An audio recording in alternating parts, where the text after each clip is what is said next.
ल आज हामी पढ्छौँ ट्रिग्नोमेट्री। ओके, हामी के पढ्छौँ?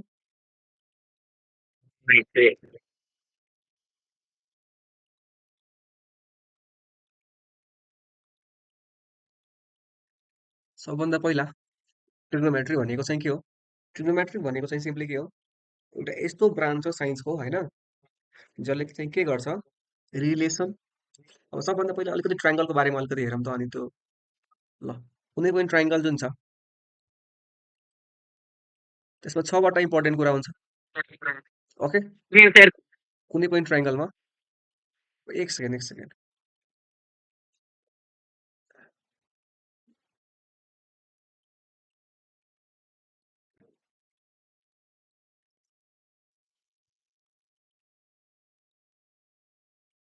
ओके, कुनै पनि ट्रायङ्गलमा ओके कुनै पनि ट्रायङ्गलमा हाम्रो छवटा इम्पोर्टेन्ट कुरा हुन्छ। ओके, कुनै पनि ट्रायङ्गल यसमा के ध्यान दिनुपर्छ, होइन? तिनवटा साइड छ, होइन? साइड हो तिनटै हो। यो के हो? साइड हो हाम्रो। यो पनि के हो? हाम्रो साइड हो। यो पनि के हो? हाम्रो साइड हो। यानि कुनै पनि ट्रायङ्गलमा तिनवटा साइड हुन्छ अनि तिनवटा एङ्गल हुन्छ। यो angle, angle B, angle C, okay, and थ्रीवटा एङ्गल हुन्छ। हो, कुनै पनि ट्रायङ्गलको यो छवटा जुन छ मेन क्यारेक्टरिस्टिक्स हुन्छ। ओके, त सिम्पली भनेको ट्रिग्नोमेट्री भनेको चाहिँ के हो खासमा भन्नुपर्दा, होइन? Trigonometry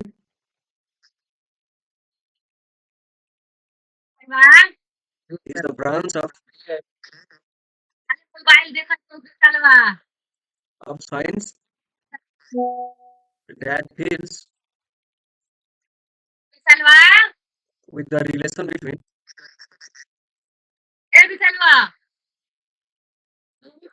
that deal with the relation between okay, trigonometry is the branch of science that deals with the relationship between the sides and angles of the triangle. Okay, trigonometry भनेको चाहिँ के हो? सिम्पल यस्तो ब्रान्च अफ साइन्स होइन जसले चाहिँ के को बारेमा कसको बारेमा स्टडी गर्छ? यो साइड अनि एङ्गलको रिलेसनको बारेमा स्टडी गर्छ। ठिक छ। अब साइडको त युनिट भइहाल्यो, त्यही हाम्रो लेन्थ ब्रेथ हाइट भइहाल्यो, होइन? अनि एङ्गल एङ्गल हुन्छ। ओके, ल अब सर, अब हामी अलिक के हेरिहालौँ यसको। अब ट्रिग्नोमेट्री जुन छ इज मेनली फोकस गर्छ, होइन, ट्रायङ्गल भन्दा नि, होइन, राइट एङ्गल ट्रायङ्गलमा यो चाहिँ टोटली डिपेन्ड हुन्छ। ट्रायङ्गल भन्दा नि के हो ट्रिग्नोमेट्री भनेको? Relation between the sides and the angles of the right angled triangle. अब राइट एङ्गल ट्रायङ्गल भनेको चाहिँ के हो? यस्तो ट्रायङ्गल, होइन, जसको एउटा साइड के हुनु पर्यो हाम्रो 90 डिग्री, एउटा साइड चाहिँ के हुनु पर्यो हाम्रो 90 डिग्री।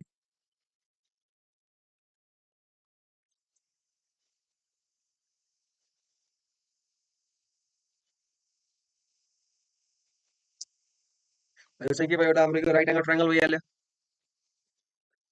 ठिक छ, यसको एउटा साइड चाहिँ कति छ हाम्रो? 90 डिग्री छ। राइट एङ्गल ट्रायङ्गललाई के हुनु पर्यो? एउटा 90 डिग्री हुनै पर्यो, अनि मात्रै गर्न पायो राइट एङ्गल ट्रायङ्गल एबिसीमा। अब जहिले पनि केही कुरा यसमा थाहा हुनुपर्छ, होइन? अब 90 डिग्रीको अपोजिटको साइडलाई हामीले के नामाकरण गरेका छौँ? हामीले भन्दा नि साइन्टिस्टले गरेका छ, के भनेको छ त्यसलाई? Hypotenuse. Hypotenuse, okay, the side opposite to the 90 degree is called hypotenuse. Okay, the side opposite to the 90 degree is called hypotenuse. Okay, अब त्यसरी नै के हुन्छ? एउटा हाम्रो रिफरेन्स एङ्गल हुन्छ। सपोज हाम्रो रिफरेन्स एङ्गल अल्फा छ भने अब जहिले पनि अब एङ्गललाई युज गर्दाखेरि, होइन, हामीले के गरेको हुन्छ नि, एङ्गलहरूलाई डिनोट गर्दाखेरि सिम्प्लिसिटीको लागि के गरिन्छ? अल्फा अल्फा यो भइहाल्यो हाम्रो बीटा गामा। ओके, फाइ यसरी युज गरेर हुन्छ क्या हामीले जहिले पनि एङ्गल युज गर्दाखेरि यो लेटरहरू हामीले युज गरेर हुन्छ हो त्यही भएर यो बुझिराख्नु अल्फा सिम्पल के हो एङ्गलको नाम हो त्यहाँ हामीले चाहिँ एबिसिडी राख्दा नि हुन्थ्यो तर जेनरली युज भइरहेको अल्फा बिटा गामा युज गरेर हुन्छ त्यही भएर थीटा त्यही भएर हामीले पनि यही सिम्बल युज गरेको ओके ल अब चाहिँ के हुन्छ होइन एउटा त के भयो भने 90 डिग्री अर्को एङ्गललाई हामी के भन्छौँ नि रिफरेन्स एङ्गल यसको नाम के हो हाम्रो रिफरेन्स एङ्गल यसको नाम के हो हाम्रो रिफरेन्स एङ्गल होइन अब चाहिँ के हुन्छ हाम्रो जुन रिफरेन्स एङ्गलको सामनेवाला जुन साइड हुन्छ यसलाई हामी के भन्छौँ परपेन्डिकुलर परपेन्डिकुलर ओके अनि लास्टको लागि के भनिन्छ हामीले त बेस जुन रिमेनिङ साइड बाँकी रह्यो यसलाई हामीले के भन्यो बेस ठिक छ सिम्पल कुरा म एकचोटि लेखिदिन्छु फेरि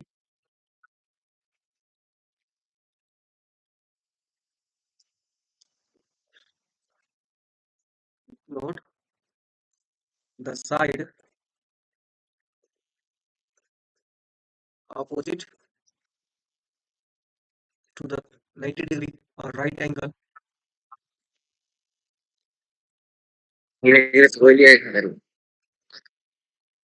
hypotenuse H the side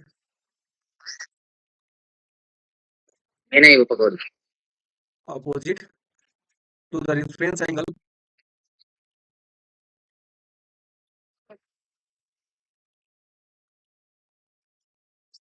is called perpendicular. It's called perpendicular P. हाम्रो H अनि अर्को चाहिँ जुन रिमेनिङ साइड हुन्छ त्यसलाई यसमा हाम्रो चाहिँ के भयो हाइपोटेन्युस भनेको चाहिँ के भयो हाम्रो AC हैन र परपेन्डिकुलर चाहिँ के भयो AB ओके अनि चाहिँ के हुन्छ हाम्रो द रिमेनिङ अब यो दुईटा साइड बाहेकको जुन अर्को जुन साइड बाँकी हुन्छ द रिमेनिङ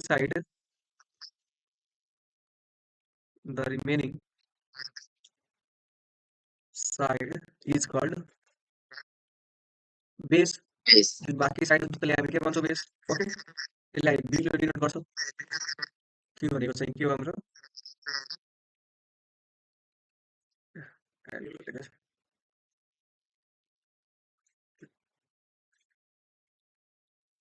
BC ओके ल अब चाहिँ के छ हाम्रो सबभन्दा पहिला एउटा थ्योरम हेरिहालौँ हामी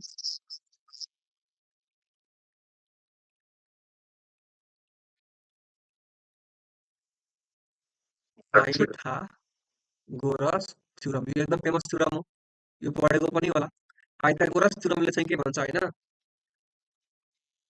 हाइपोटेन्युस को स्क्वायर चाहिँ के हुन्छ तिम्रो परपेन्डिकुलर को स्क्वायर प्लस बेस को स्क्वायर सँग के हुन्छ हाम्रो बराबर हुन्छ त्यो हुन्छ हाइपोटेन्युस को स्क्वायर चाहिँ के हुन्छ परपेन्डिकुलर को स्क्वायर प्लस बेस को स्क्वायर सँग बराबर हुन्छ यो हामी प्रुफ पनि गर्न सक्छौं यहाँ सपोज हाम्रो कुनै ट्रायंगल छ राइट एंगल ट्रायंगल छ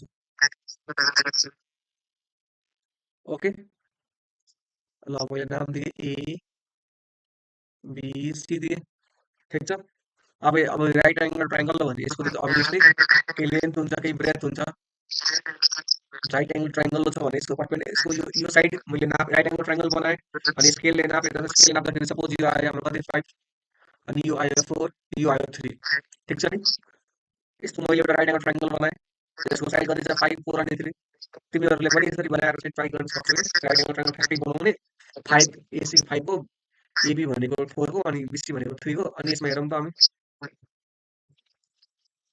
सिम्पल तिमीले राइट एंगल ट्रायंगल बनाए हैन अनि कुनै पनि लेन्थ हुन्छ हैन जरुरी छैन यति नै हुनुपर्छ अरु कुनै पनि लेन्थ को तिमीले बनाउन सक्छौ के तर एउटा 90 डिग्री हुनु पर्यो अनि ठ्याक्कै यो मिल्छ के अब यसमा हामी सबभन्दा पहिला t स्क्वायर यहाँ अब यसमा अब यहाँ कस्तो हुन्छ नि कुनै रेफरेन्स एंगल दिनु पर्यो भने ठिकै छ तर रेफरेन्स एंगल दिएन भने हामी जहिले पनि के हुन्छ नि जुन खाडा हुन्छ हैन सिधा त्यसलाई हामी परपेन्डिकुलर भन्छौं के अनि यहाँ खाडा भनेको चाहिँ यो छ सिधा यो जमिनमा जुन छ नि बसेर छ जमिनमा यो त्यसलाई हामी बेस भनिदिन्छौं कुनै पनि घर अब घरको यसले हामी त के भन्छौं जहिले पनि बेस भन्छौं नि हैन हो त्यसलाई हामी के भनिदिन्छौं बेस अनि जुन खाडा छ त्यसले के भन्छ परपेन्डिकुलर, यसले परपेन्डिकुलर भन्दिने, यसले बेस भन्दिने, अनि यसले हाइपोटेनियस।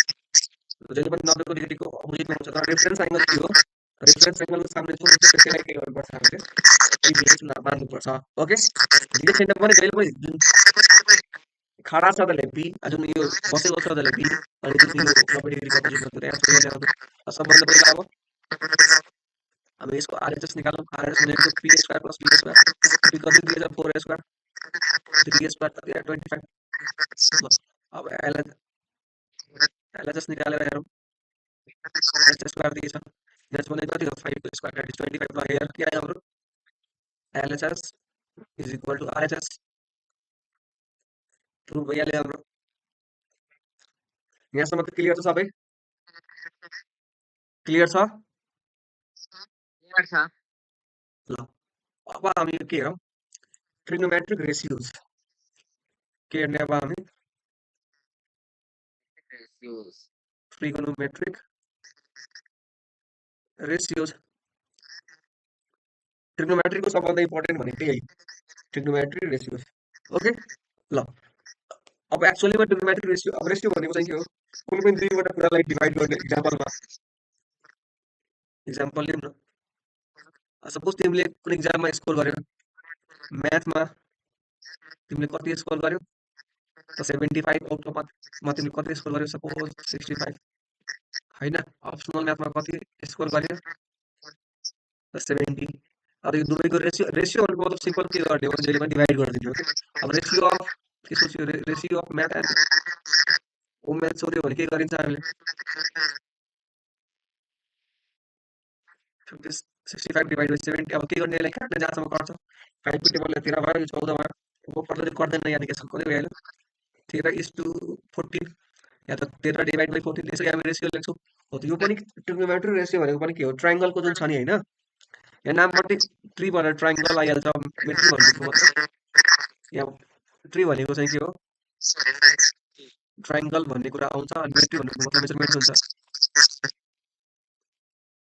के त्यसरी पनि बुझ्न सकिन्छ। अब के भयो, अब कुनै पनि राइट एङ्गल ट्रायङ्गल छ, मैले यसलाई के भन्थेँ, ए भन्थेँ, यसलाई बी भन्थेँ, यसलाई सी भन्थेँ, यसलाई मैले के भने एङ्गल अल्फा, अनि हाम्रो 90 डिग्री छ। ओके, अल्फा भन्छ नि, म ठिक भन्छु।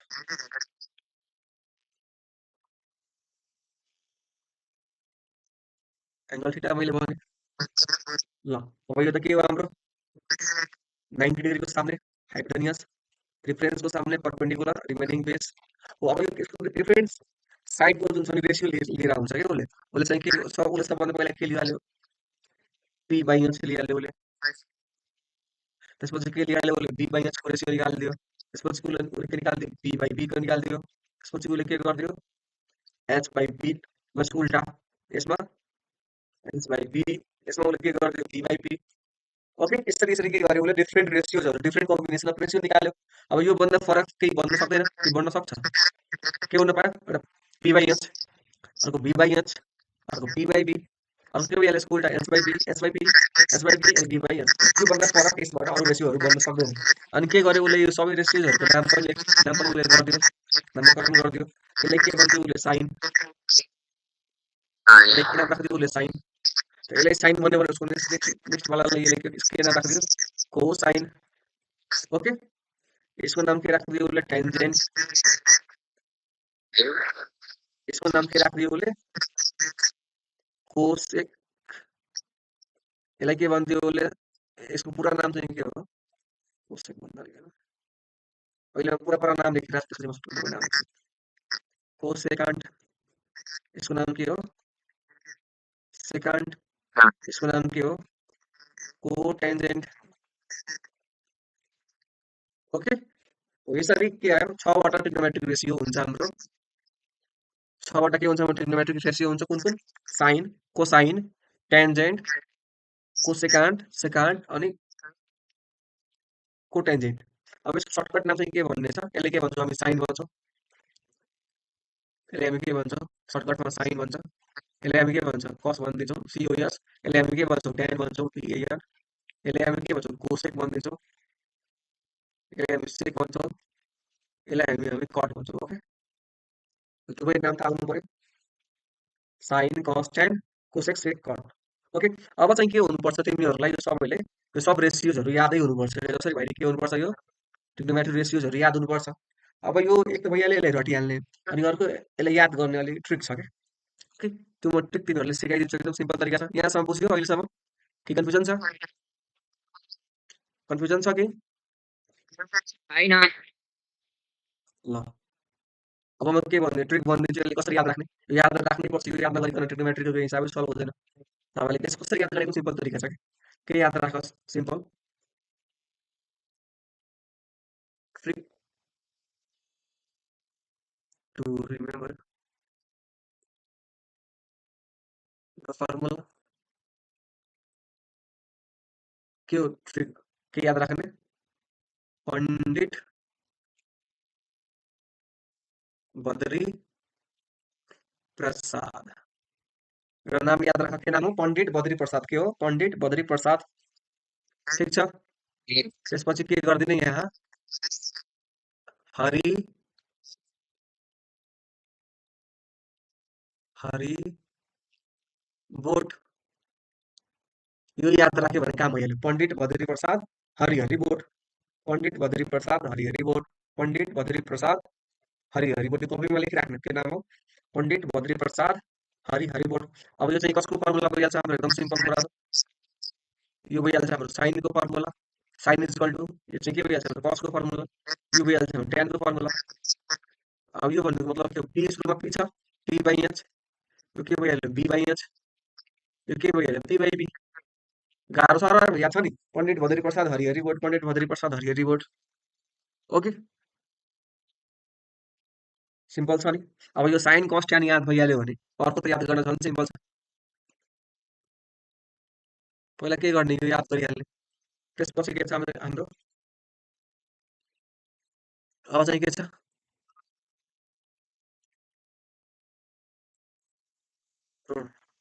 Cosec sec cot. यो सिक्वेन्स याद राख्ने। Sine cos tan cosec sec cot. Sine cos tan cosec sec cot. Sine cos tan cosec sec and cot. अब यसमा जस्ट त्यहाँ पण्डित बद्री प्रसाद गरेको थियो भने यहाँ चाहिँ के हरि बोट माथि हरि बोट अनि तल के गरिदिने? पण्डित बद्री प्रसाद माथि हरि बोट पण्डित बद्री प्रसाद। नयाँ हेर्नै पर्दैन, बुझ्यौ नि? हरि बोट पण्डित बद्री प्रसाद। केही कन्फ्युजन छ यहाँसम्म? केही कन्फ्युजन छ?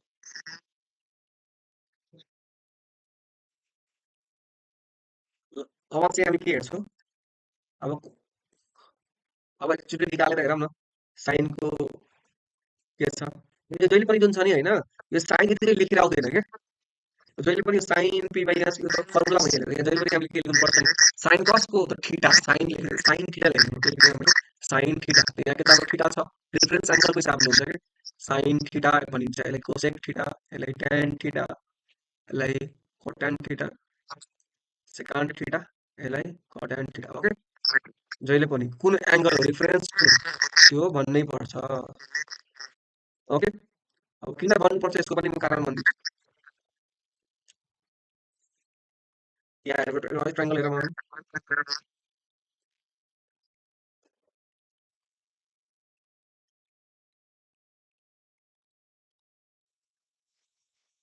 राइट एङ्गल ट्रायंगल बनिसक्यो हाम्रो।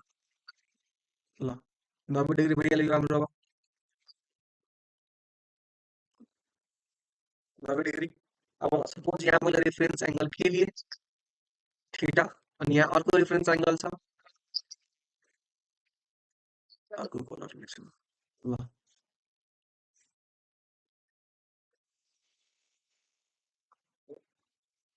यो चाहिँ हाम्रो बीटा। ठिक छ नि? ल अब एउटा त कुरा याद राख्नु पर्यो, जे होस् 90 डिग्रीको सामनेलाई जहिले पनि हामीले के भन्ने हो? हाइपोटेनियस। ओके, अब कुरा के आउँछ नि होइन, यो परपेन्डिकुलर चाहिँ केमा डिपेन्ड गर्छ? रेफरेन्स एङ्गलमा के। परपेन्डिकुलर चाहिँ केमा डिपेन्ड गर्छ? रेफरेन्स एङ्गलमा। अब यसलाई हामीले के भन्नेछौँ? यसलाई हामी रेफरेन्स एङ्गल, सपोज बीटालाई हामी रेफरेन्स एङ्गल लिइरहेको छौँ भने हाम्रो लागि परपेन्डिकुलर चाहिँ के हुन्छ? यो भइहाल्छ। बुझ्यो? यो के भइहाल्यो हाम्रो पर्पेन्डिकुलर, किनभने हामीले के भनेको थियौँ पर्पेन्डिकुलर भन्नुको मतलब चाहिँ के हो, यो फ्रेन्च एङ्गलको अपोजिटको साइडलाई हामी के भन्छौँ पर्पेन्डिकुलर। ठिक छ नि, रिफरेन्स एङ्गलको जहिले पनि हामी अपोजिटलाई के भन्छौँ पर्पेन्डिकुलर। ओके, त अब बेस के बाँकी रह्यो हाम्रो, यो भइहाल्यो। ठिक छ नि, हो अगर हामी थीटालाई रिफरेन्स मानिरहेको छौँ भने हाम्रो पर्पेन्डिकुलर के भइहाल्छ, यो भइहाल्छ पर्पेन्डिकुलर यही साइड, रिमेनिङ साइड बेस भइहाल्छ। यानि कि पी अनि बेस केमा डिपेन्ड गर्छ जहिले पनि रिफरेन्स एङ्गलमा यो पी अनि बीको पोजिसन चेन्ज भइरहेको हुन्छ। ठिक छ नि, त्यो कुरा नबिर्सिने। Okay, any confusion? होइन। ओके, जहिले पनि यो केमा डिपेन्ड गर्छ रिफरेन्स एङ्गल। ठिक छ नि, ओके। त ल एक्चुअली मैले लेखिरहेको छु एक्चुअली। अब साइन थीटा भनेपछि के हुन्छ फर्मुला हाम्रो, साइन थीटाको फर्मुला याद छ के हो भन त,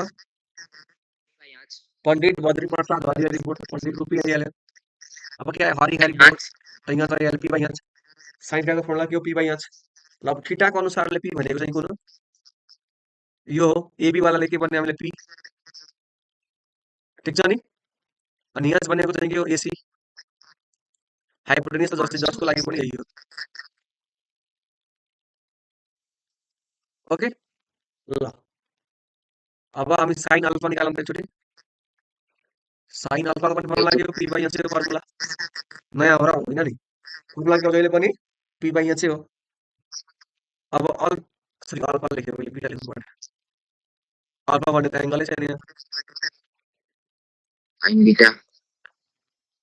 साइन बीटा। अब बीटाको लागि पी भनेको चाहिँ कुन हो भन त, बीसी। बीसी हो नि पर्पेन्डिकुलर भनेको त्यसको लागि त, किनभने बीटाको सामने त यो छ, हाइपोटेन्युस त के हो एसी। त्यही भएर यहाँ साइन जहिले पनि लेख्दाखेरि हामी एङ्गल लेख्छौँ क्या। अब एङ्गल चेन्ज गर्न साथ यो भ्यालु फरक आयो कि आएन, आयो नि। ओके, त्यही भएर यो कुरालाई राम्ररी ध्यान दिनुपर्छ। ठिक छ यहाँसम्म, एनी कन्फ्युजन? No confusion. ल आज हामी, ल ठिक छ नि, ओके, ल आजको लागि यति नै।